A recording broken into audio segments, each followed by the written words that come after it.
deferencia con la universidad, y esperamos sobre todo que para los estudiantes que asistieron, sea provechoso y que luego tengan muchas preguntas que hacer. Bueno, dejamos entonces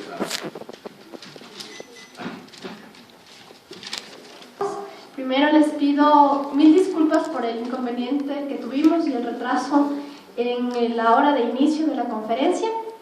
Por lo general las conferencias siempre han empezado, que hemos organizado y que de paso les invito, han sido todas manejadas dentro de los horarios y han sido muy productivas y provechosas, así que les agradezco mucho por estar aquí. Y les comento primero, la Sociedad Ecuatoriana de Etnobiología es una organización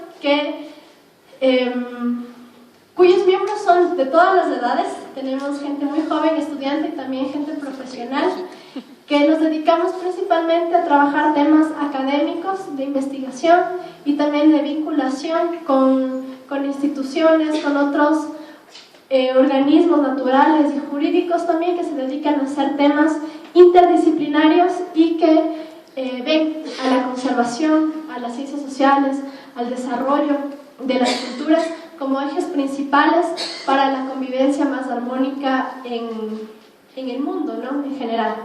Y nosotros, si es que algunos saben, hemos organizado un congreso, primer congreso ecuatoriano de etnobiología, y nos encontramos también realizando conferencias una al mes sobre diferentes temas.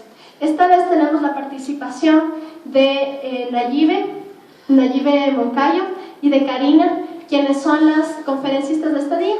Para darles un resumen más o menos de cómo va a ser la dinámica, Nayibe va a presentar aspectos más sociales, más desde la interdisciplinaridad, desde la parte más social, y después Karina continuará con la parte más química y botánica de la investigación. Así nosotros complementamos un poco la formación, como les mencionaba hace un ratito, interdisciplinaria de las ciencias, y también tenemos una mirada mucho más general e integradora de los conocimientos. Entonces ahora quisiera dar la palabra a Nayibe, que es nuestra primera conferencista, y muchas gracias por estar aquí.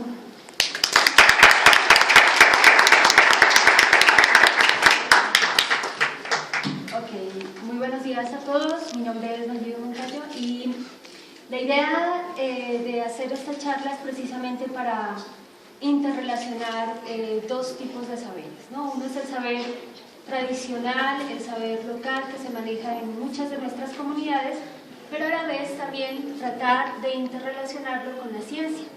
En este caso, lo que vamos a hacer con Karina es ver un poquito cómo se debe hacer un trabajo en el cual está implicado un recurso natural, están implicadas unas comunidades y está implicado también el desarrollo de la ciencia. Y es por eso que hemos denominado a la conferencia, a la charla, como investigación etnobotánica con énfasis en plantas medicinales, recursos fitogenéticos, los metabolitos secundarios, como una perspectiva de diálogo de saberes entre ciencia y conocimiento tradicional, ¿sí? Entonces, dado que ustedes, la mayoría pues son estudiantes de biotecnología, y esta es un área que es muy percibida, si se puede decir así, en el ámbito del estudio de plantas medicinales, porque pues obviamente son recursos que requieren de mucho estudio, son recursos que se están investigando de mejor manera en la actualidad, dada la tecnología que se presenta. Entonces, a continuación vamos a hacer un pincelazo de muchas metodologías que se trabajan, dado la brevedad del tiempo. Ok.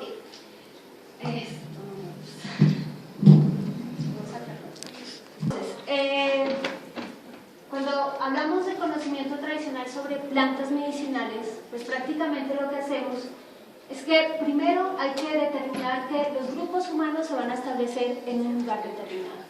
Hay comunidades indígenas, hay comunidades campesinas, hay comunidades mestizas que incluso las que se ubican en las zonas periféricas de las ciudades tienen de las plantas medicinales un recurso eficaz, un recurso barato, un recurso accesible, en el cual ellos y muchos de nosotros incluso vamos a seguir utilizando de alguna u otra manera alguna planta con alguna característica medicinal o una planta que se ha denominado actualmente desde hace algún tiempo como planta aromática.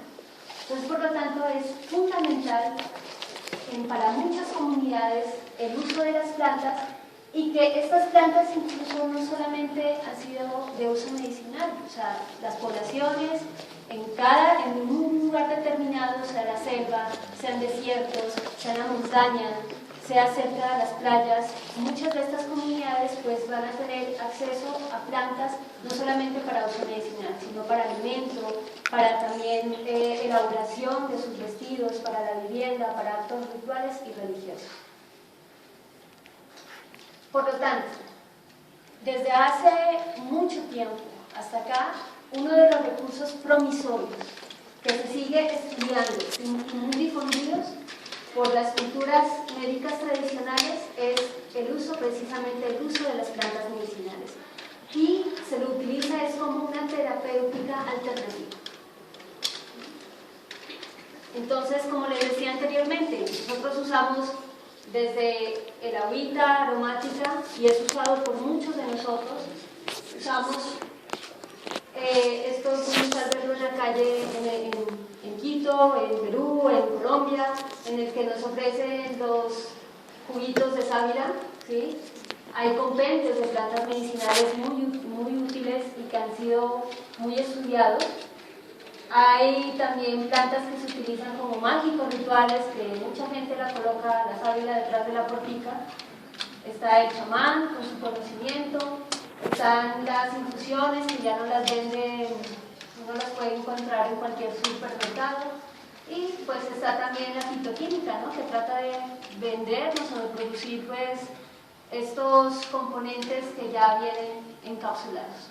Entonces, la medicina tradicional, el uso de plantas medicinales es muy importante para muchas comunidades, inclusive para nosotros mismos, pero lastimosamente poco a poco hemos dejado a un lado estos conocimientos, pretendiendo tener en cuenta y dándole más prioridad al conocimiento occidental.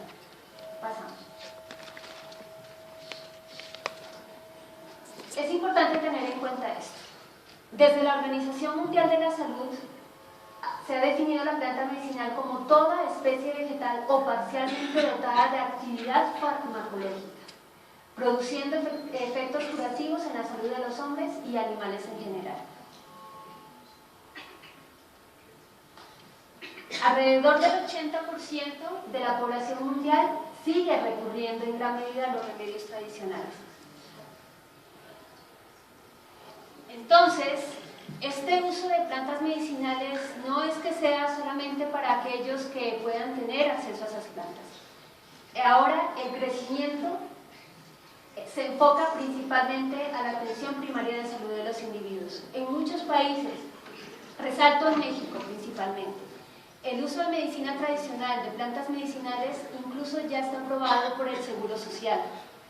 Hay mucha gente que tiene acceso tanto a la medicina occidental, pero también les ofrecen la oportunidad en el mismo Seguro Social de recurrir a sus curanderos, ¿sí? Entonces, como opción para la atención primaria de salud, se ha establecido que la mejor opción es seguir usando las plantas medicinales como esa alternativa de primaria de salud.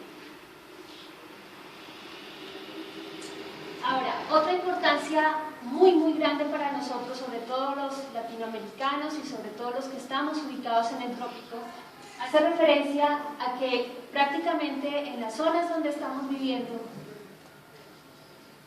hay una gran biodiversidad. Y hay una gran biodiversidad no solamente en cuestiones de diversidad biológica, sino hay una gran diversidad de culturas, ¿sí? Entonces, en ese sentido, se dice que en las zonas del trópico se encuentran las 2 terceras partes del total de especies vegetales existentes en el mundo, de las cuales se estima que al menos el 10% tiene un valor medicinal. Actualmente el 60% de los medicamentos disponibles en el mercado proceden del mundo vegetal. Entonces surge la pregunta, ¿por qué la necesidad de recuperar esa tradición? ¿Por qué la necesidad de recuperar ese conocimiento tradicional? Ese conocimiento local, ese conocimiento de cada una de las comunidades que está ubicada en nuestro país, en Sudamérica, en Latinoamérica principalmente. Una porque tiende a recuperarse como un recurso terapéutico necesario y de fácil acceso, ¿sí? Otra, aporta conocimiento y conservación de la biodiversidad, y por otra parte contribuye al rescate de la identidad cultural de las tradiciones. La mayor parte de los estudios que se han hecho de etnobotánica, la categoría de uso que más se tiene en cuenta y en la que más número de especies hay es la relacionada a plantas medicinales.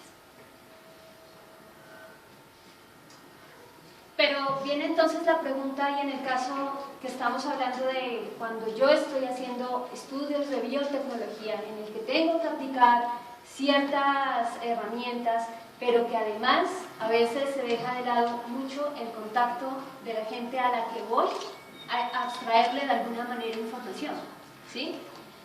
Cuando yo trabajo desde las comunidades, para las comunidades, o con el fin de abstraer cierta información, tengo que por lo menos tener en cuenta algunos aspectos que son muy importantes a la hora de hacer investigación en el que esté implicada una comunidad.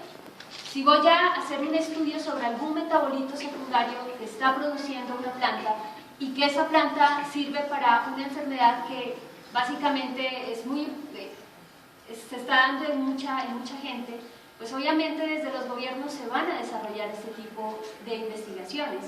Pero no es solo cuestión de ir hacia las comunidades, indagarlas y sacarles la información. ¿Por qué les digo sacarles? Porque generalmente eso es lo que se hace, ¿sí? Ahora ha cambiado mucho eso, en el sentido de que tengo que seguir un proceso, tengo que seguir un marco de referencia desde las propias comunidades, porque ellas son las dueñas de ese conocimiento, ¿sí? Entonces yo como un ente externo tengo que por lo menos saber cómo llegarle a la gente en primera instancia, y de ahí en adelante saber ciertas metodologías para que yo pueda trabajar en conjunto con esas comunidades. Entonces, dentro de los pasos podemos mirar primero que se hace una socialización de esas propuestas de investigación, hay que hablar directamente con las comunidades. Posteriormente viene la obtención de permisos legales y oficiales de las comunidades a estudiar, la determinación del nivel de participación de la comunidad, la selección del tipo de participantes que pueden ser claves o al azar, el registro de la información etnobotánica como tal, la recolección e identificación de especímenes botánicos, el reconocimiento de derechos de propiedad intelectual y la retribución a las comunidades por su participación dentro de un proyecto de investigación. Sea que ese proyecto sea liderado por el Estado, o sea liderado por multinacionales, o sea liderado por quien sea. Lo ideal es que se cumplan este tipo de pasos que son importantes cuando yo voy a trabajar con esas comunidades. Ok, entonces, vamos con la primera parte, la socialización de la propuesta con la comunidad elegida para estudiar. Parto de esto. ¿Qué sentirías si ni siquiera te consultan ni te piden permiso? Es necesario que, aunque en algunos países no haya nada legal sobre consulta previa, es importante cuando usted llegue a trabajar con una determinada comunidad, por lo menos le cuente sobre lo que se va a trabajar, ¿sí? Pero ya se está trabajando a nivel suramericano, ya en muchos países se encuentra, Colombia, Perú ya lo tienen, Brasil ya lo tienen, y es con respecto a la consulta previa. Hay documentos legales ya establecidos para desarrollar consulta previa, y no solamente estoy hablando del uso de plantas medicinales, estoy hablando sobre cualquier proyecto en el que implique el trabajo con comunidades, y hay que hacer estos procesos de consulta previa. Por lo menos, si no existe esta opción de hacer consulta previa, sí tengo la opción de contar a la comunidad qué es lo que voy a hacer, cuáles son los beneficios que tendrá la comunidad por un proyecto que yo desarrolle y de qué manera esa comunidad también va a trabajar. Entonces tengo que contar, no puedo llegar de buenas a primeras a imponer un proyecto. En este sentido, estoy hablando de recursos genéticos, de recursos biológicos, ¿sí? En este sentido, yo hago esa consulta previa, hago esa consulta a la comunidad y de esa manera ya tengo algún referente para seguir trabajando sobre este aspecto. Lo segundo hace referencia a la obtención de permisos y sobre todo oficiales y legales, tanto de las comunidades como del Estado. es consulta en el marco legal que regula el acceso a los recursos genéticos.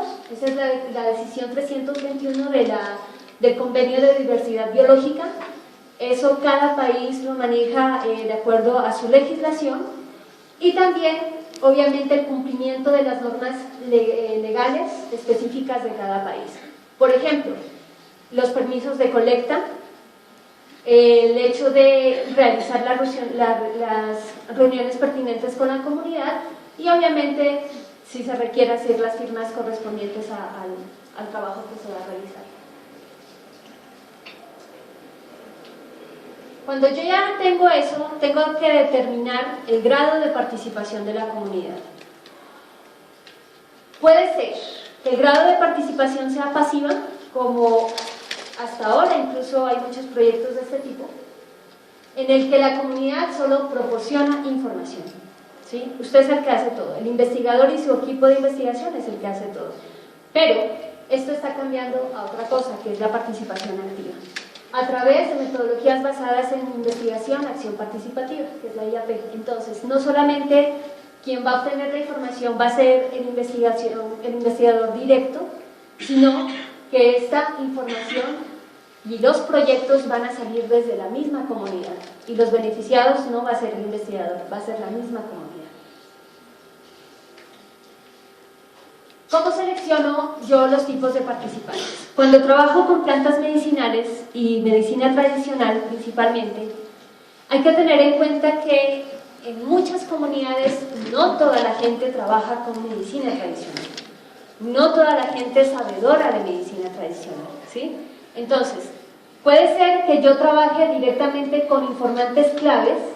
¿Qué son informantes claves? Los informantes claves pueden ser el chamán, el curandero, la partera, ¿sí? Las mujeres que saben de plantas medicinales, las mujeres que trabajan con plantas medicinales, los hombres que saben de esas plantas medicinales y de curaciones. Entonces, yo trabajo con personas claves, ¿sí? Pero resulta que a veces yo quiero mirar la variación local o intracultural del conocimiento tradicional sobre estas plantas. Entonces, ahí sí tengo que hacer una selección al azar y mediante un muestreo estratificado. Entonces, si yo quiero saber, por ejemplo, en qué medida el conocimiento tradicional del uso de plantas medicinales está variando o ha cambiado, tengo que hacer un estudio estratificado en el cual tenga en cuenta por edades, por ejemplo, ¿sí? En el que voy a asociar, bueno, voy a hacer un estudio de cuál es el conocimiento que tienen los mayores frente al conocimiento que tienen los jóvenes. Y voy a ver variación precisamente de ese tipo de conocimiento, ¿sí? Pero cuando yo quiero hacer eso, prácticamente tengo que hacer unos estudios en el que tengo que aplicar algunas técnicas, incluso estadísticas, para obtener muestras representativas y de los cuales pues voy a hacer el análisis correspondiente. Siguiente, por favor. ¿Y qué datos tengo que tener en cuenta cuando hago este tipo de estudios? Esto es muy importante, porque si voy a adelantar procesos biotecnológicos sobre metabolitos secundarios, esto es lo que han hecho muchas farmacéuticas, esto es lo que hicieron los primeros antropólogos, estos fueron los primeros la gente que trabaja en farmacia, en farmacología. Estos datos fueron los primeros que se recogieron, ¿sí? ¿De qué datos estoy hablando? De datos conductuales, que generalmente lo trabaja la antropología como tal, y de datos verbales. Los datos conductuales, por ejemplo, cuando yo trabajo con observación participante, miro qué es lo que está haciendo la comunidad, cómo interactúan entre ellos, ¿sí? Esto generalmente es lo que hacían desde siempre la antropología cuando estudiaba las comunidades.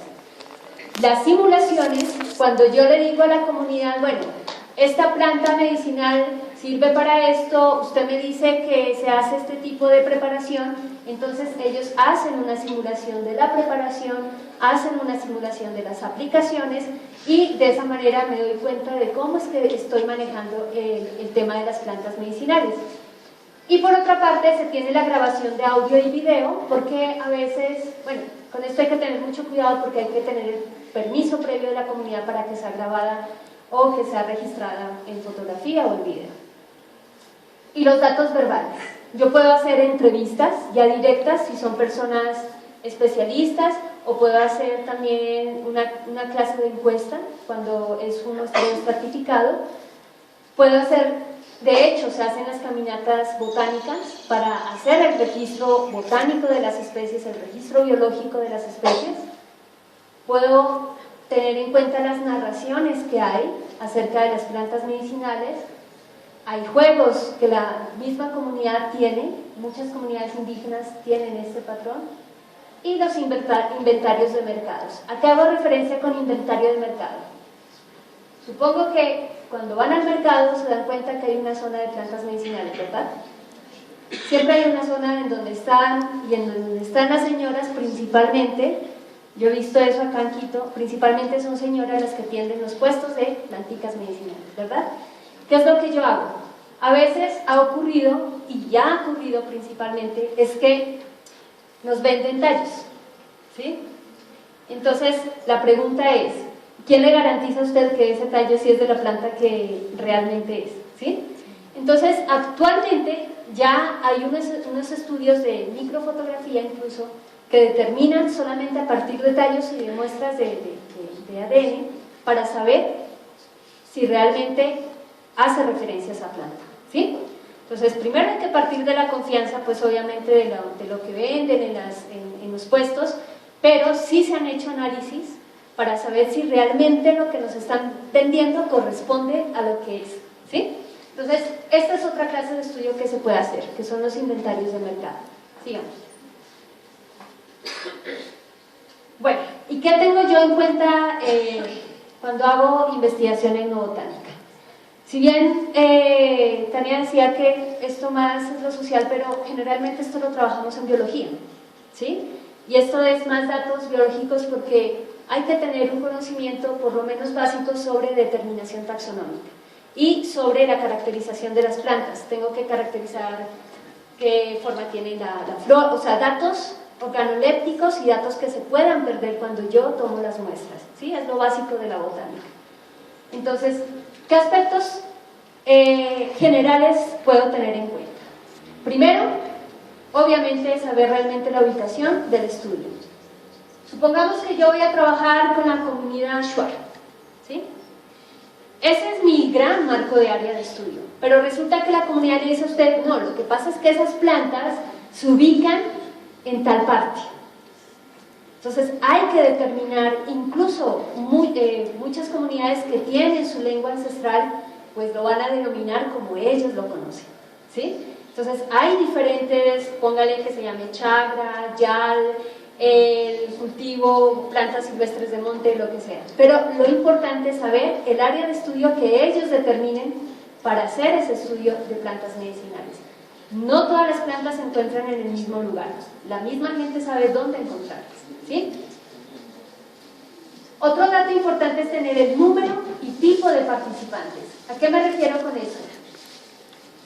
Es diferente trabajar con personas especialistas, que pueden ser una o dos de la comunidad, que trabajar con toda la comunidad, ¿sí? Las metodologías pueden cambiar, en el sentido de que tengo que saber de qué manera abstraigo, de qué manera comparto esa información. Y el tipo de participantes, pues a veces resulta que en una comunidad la medicina tradicional la manejan las mujeres, pero hay otra en la que lo manejan, o ciertos aspectos los manejan los hombres, ¿sí? Entonces hay que saber, por eso el propósito y la naturaleza del proyecto, ¿sí? Saber con quién realmente es que se va a trabajar. Los datos del participante, pues la edad, el género, el estatus dentro de la comunidad.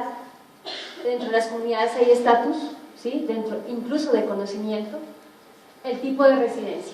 Hay gente que ha vivido durante mucho tiempo pero que no es de la zona, no es original de la zona, y eso pasa mucho cuando estoy en zonas en donde hay tanto comunidades indígenas como comunidades mestizas o comunidades afro incluso. Aquí va la parte biológica como tal, ¿no? Aspectos botánicos de las especies. Hay que tener en cuenta y no olvidarse de los nombres vernaculares, o sea, los nombres comunes, ¿sí? Es muy importante saber de qué manera la comunidad la denomina a una planta determinada. La descripción morfológica de las especies, eso lo tenemos que hacer en campo, directamente trabajo de campo porque hay muchas características que se pierden. El color de la flor, la consistencia del fruto, o sea, ya las sometemos a secado a las plantas y van a perderse ese tipo de información y es importante tenerla en cuenta. Incluso es bien importante cuando yo veo que la planta tiene algunos exudados, ¿sí? Cuando hay una clase de exudados, muchos de estos exudados son los que se utilizan para abstraer los metabolitos secundarios y es por eso que es muy importante anotar el color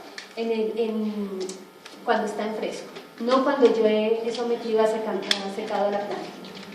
Y la determinación taxonómica, que si somos taxónomos o conocemos, la podemos hacer directamente en campo o si necesitamos de los herbarios para poder realizar este proceso.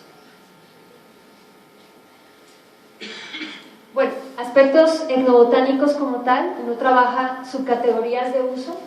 Dentro de las subcategorías de uso, pues puede haber plantas. Cuando estoy trabajando con plantas medicinales, las subcategorías de uso se van a relacionar con el tipo de enfermedad que va a curar la planta, ¿sí?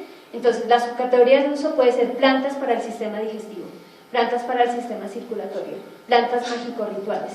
Entonces, depende la categorización que usted haga, depende de la información que también se establezca. Bueno, las partes...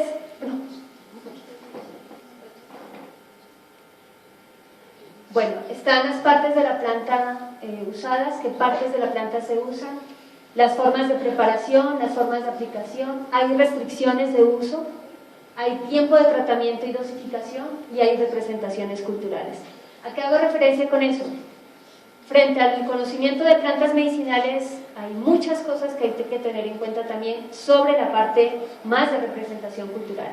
Existen plantas que son mágico-rituales, existen plantas bravas, existen plantas calientes, plantas frías, que curan enfermedades calientes y otras plantas frías. Entonces, todo este tipo de representaciones culturales que tienen las comunidades es muy importante tenerlo en cuenta. Y aspectos ecológicos. Si hay algún manejo, si son plantas silvestres o cultivadas, también puedo determinar distribución de abundancia y diversidad de especies, la fenología de las plantas, el uso de la tierra y el estado de conservación del ecosistema en donde se encuentran esas plantas. Bueno, ¿qué pasa con todo eso? Cuando yo he decidido hacer un proyecto con comunidades en el que esté implicada la comunidad, tengo que tener en cuenta algo muy importante. Porque si no lo tengo en cuenta me pueden venir demandas, ¿sí? ¿En qué sentido? En muchos países ya ocurre esto.